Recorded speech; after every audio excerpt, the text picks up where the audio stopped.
Hello everyone, আমার আরেকটি ব্লগে তোমাদের সবাইকে স্বাগতম। তো দেখো, সকাল সকাল থেকে ব্লগটা স্টার্ট করলাম। তো সকাল সকাল এই যে আমার পুজো দেওয়া কমপ্লিট হলো। তো পুজো দিলাম এখন, আর পুজো দেওয়ার পরে মনটা ভীষণই শান্ত হয়ে যায়। আর ঘরে গিয়ে এখন আমি মোবাইলের কিছু হরে কৃষ্ণর গান শুনবো, আর আমার এই গানগুলো শুনতে ভীষণই ভালো লাগে। তো দেখো, তোমাদের সঙ্গে সকাল সকাল ব্লগটা স্টার্ট করলাম। তো অবশ্যই পাশে থাকো, সাবস্ক্রাইব করে একটু পাশে থেকো। তো এই যে আমার পুজো দেওয়া কমপ্লিট হলো। এখন যাব রান্নাঘরে, মানে কিচেনে যাব। আমার ছেলেকে পাঠিয়ে দিয়েছি 7:30টার সময়। এখন যাব কিচেনে। কিচেনে যাওয়ার পর ব্রেকফাস্ট করব। ব্রেকফাস্ট করে আবার রান্নাবান্না শুরু করব। রান্নাবান্না কি করব অবশ্যই তোমাদের সঙ্গে শেয়ার করব। পুরো ব্লগটি দেখতে থাকো।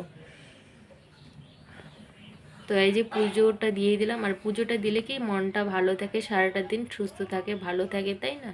তো এই যে আমি পুজোটা দিয়ে দিলাম। চলো তাহলে কিচেনে যাওয়া যাক। তারপর দেখো, আমি কিচেনে রান্না করা শেষ হয়ে গেছে। হয়ে যাওয়ার পর ঘরে চলে এসেছি বিছনা গোছাতে।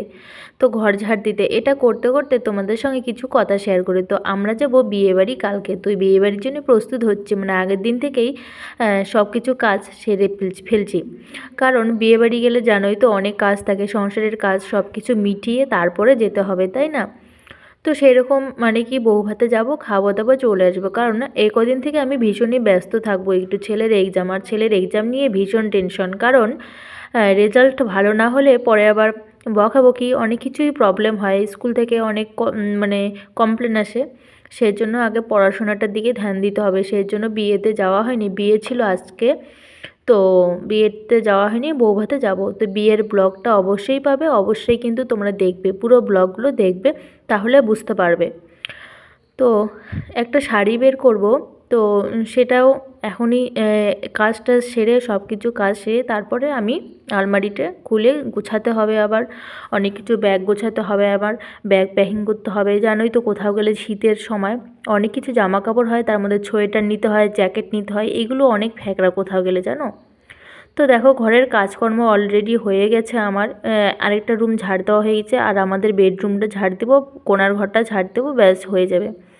তো এইগুলো করার পর আবারও অনেক কাজ আছে, স্নান আছে, ঘর মোছা আছে, এগুলো করে তারপরে আবার অনেক অনেক অন্য কাজ আছে, কাপড় কাচাকাচি আছে। তো দেখো, আমার ঘর ঝাড় দেওয়া অলরেডি ডান হয়ে গেছে।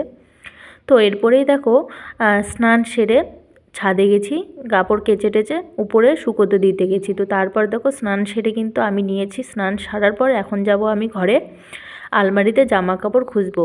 তো দেখা যাক, এখন আলমারিতে যাই, যাই দেখি কি অবস্থা। আর জানো তো, একটা শাড়ি বের করলে আর আলমারি গুছানোরও এখন সেরকম সময় পাই না, যেহেতু ফেসবুক ইউটিউবে কাজ করার পর না সেরকম আর সময় হয়ে ওঠে না। সেই জন্য সময়টাকে ম্যানেজ করতে হয়। তো দেখা যাক। তো এখন ঘরে যাব, ঘরে গিয়ে একটা শাড়ি বের করব, আর সেই শাড়িটাই আমি নিব, সেই শাড়িটাই পরবো। তো কোন শাড়িটা পরবো অবশ্যই তোমরা বিয়েবাড়ির ব্লগে দেখতে পারবে। সবগুলো শাড়ি তো দেখানো সম্ভব না, আছে কয়েকটা শাড়িতে। চলো যাওয়া যাক আলমারির দিকে।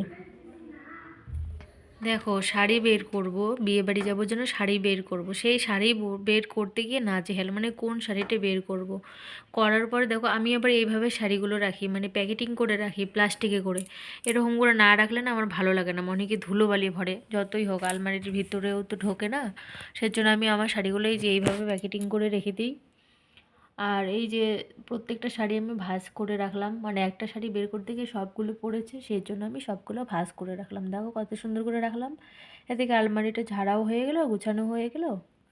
সেই জন্য এরকম করে ভাঁজ করে রাখলাম। আর আমার শাড়ি রাখার ধরন হচ্ছে যে প্লাস্টিকে করে বা বক্সে করে, যে বক্স দেখতে পাচ্ছ, তা বক্স নিলে না অনেক জায়গা লাগে, সেই জন্য প্লাস্টিকে করে রাখি। এক একটা প্লাস্টিকে দুটো তিনটে করে শাড়ি এইভাবে দেখো শাড়ি ভাঁজ করে রাখি। আর নিচে তো যে চুড়িদার আছে, এখানেও এই যে শাড়ি আছে অনেকগুলো। তো এখন তো বেশিরভাগ শাড়ি পরানোই হয় না, পরাই হয় না, তো চুড়িদারই বেশিরভাগ পরা হয়। তো শাড়িগুলো পরেই আছে সবগুলো, দেখো। আমি এখান থেকে একটা শাড়ি বের করে নিলাম, তো দেখতে থাকবে ব্লগগুলো।